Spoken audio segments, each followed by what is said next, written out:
जी हाँ, इटर्न में लगातार वन वे सेलिंग है। इनफैक्ट एक बार जरा इटर्नल का चार्ट लेकर आइए। ये तो खैर आज का चार्ट है, आज 4.5% नीचे है। और एक बार जरा एक महीने का चार्ट दिखाएंगे इटर्नल का, करीब करीब 8% की गिरावट यहाँ पर।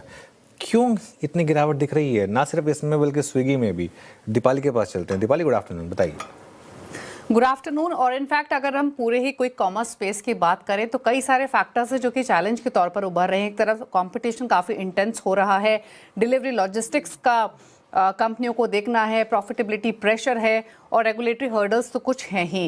अगर हम इटर्नल की स्पेसिफिकली बात करें तो यहाँ पर हमने पिछले 3 महीनों में स्पेशली कंसिस्टेंटली प्रेशर देखा है। और वो इसलिए क्योंकि कंपटीशन इतना तेज़ी से इंटेंस हुआ है, नए प्लेयर्स की काफ़ी तेज़ी से इंटेंसिटी बढ़ती हुई दिखाई दी है। और मोर ओवर जो ऑफर्स हैं, जो स्कीम्स हैं कंपटीशन की तरफ से, वो काफ़ी ज़्यादा अट्रैक्टिव होती चली जा रही हैं। तो यहाँ पर प्रॉफिटेबिलिटी प्रेशर आगे भी माउंट हो सकता है, ये कहीं ना कहीं डर हावी हो रहा है। इनफैक्ट अगर हम बाकी कंपटीशन को देखें तो रिसेंटली अमेजॉन नाउ, जियो क्विक, फ्लिपकार्ट मिनट्स, ये काफ़ी अग्रेसिव स्ट्रैटेजीज के साथ मार्केट में आए हैं।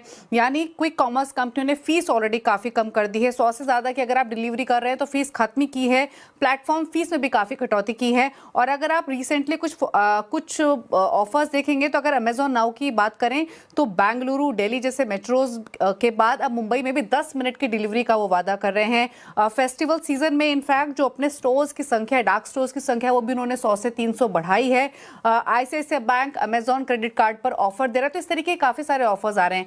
इंपॉर्टेंट यह है कि आज एक UBS का नोट आया, उस नोट में उन्होंने हालांकि टारगेट्स चेंज नहीं किए हैं। उनका व्यू अभी भी बुलिश है। स्विगी पर भी, जोमेटो पर भी। जोमेटो पर टारगेट उनके 400 के हैं, जो कि रिसेंटली सितंबर के रिपोर्ट में उन्होंने एनहांस किए थे। लेकिन आज के नोट में उन्होंने एक बात कही है कि स्विगी के मुकाबले जो इटर्नल का मार्केट शेयर है वो कम हुआ है नवंबर में। और जो इंडस्ट्री वॉल्यूम्स भी हैं ओवरऑल नवंबर में, वो 5-5.5% ड्रॉप तो हुई है। लेकिन अगर जोमेटो वर्सेस स्विगी देखें तो स्विगी के वॉल्यूम्स फिर भी फ्लैट रहे हैं। लेकिन इटर्नल के जो ऑर्डर वॉल्यूम्स हैं वो मंथ ऑन मंथ बेसिस पे 4.5% कम हुए हैं। स्विगी के ड्रॉप इसलिए नहीं हुए हैं क्योंकि स्विगी ने कई सारे नए अपने स्कीम्स लेकर आए, इनिशिएटिव्स लेकर आए, जैसे कि स्नैक, बोल्ट, 99 स्टोर, यानी अफोर्डेबल बजटिंग डिलीवरीज में काम किया। यानी 99 रुपये में काफ़ी सारे डिलीवरीज कंपनी ने की, बजट कॉन्शियस बायर्स को टारगेट करते हुए। तो यही वजह है कि स्विगी के वॉल्यूम्स उतने ड्रॉप होते हुए नहीं दिखाई दिए हैं, लेकिन जोमेटो पर इंपैक्ट होते हुए दिखाई दे रहा है। ये UBS ने आज एक नोट में कहा है।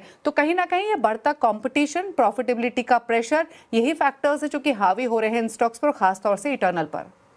ओके, शुक्रिया दीपाली, बने रहिए। एक और, आप इस गिरावट में बाइंग कर रहे हैं या अगर आपके पोर्टफोलियो में है तो खाली कर रहे हैं इसे, इटर्नल को?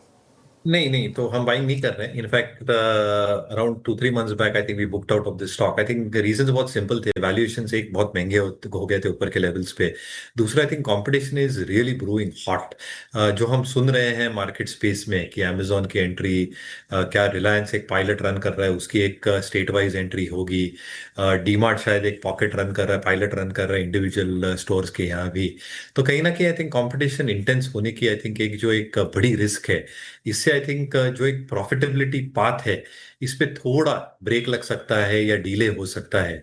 वॉल्यूम्स ठीक ठाक रहेंगे, no two ways about it. वो क्विक कॉमर्स होने दीजिए या फूड डिलीवरी होने दीजिए, there are no two ways about it. In fact 31 दिसंबर को आप नंबर्स भी सुनेंगे, हमने इतने डिलीवरीज की, इतना रिकॉर्ड नंबर हुआ, etcetera. But profitable growth because of competition under risk रह सकती है। This is the sole reason जो हमें लगता है कि थोड़ा हम वेट एंड वॉच करना चाहते हैं, looking at how competition please. चलिए वेदांत।